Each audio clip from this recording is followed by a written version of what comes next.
Hello guys, welcome to my channel. Today we are going to see how to download and install Roblox Studio on PC or laptop guys. Before moving on to the video guys, don't forget to leave a like. So for some reason you deleted Roblox Studio.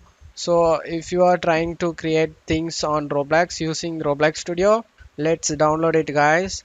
For that open a browser. Just need to search for roblox.com.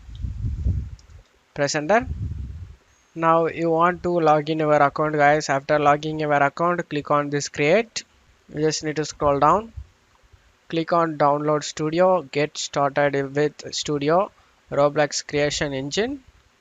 It will ask you for open Roblox and as well as the download studio. You just need to click on download studio and download it guys.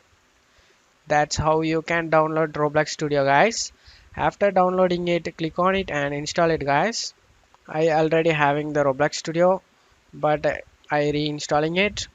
Now you can use Roblox Studio that helps you to create the places of your dreams guys.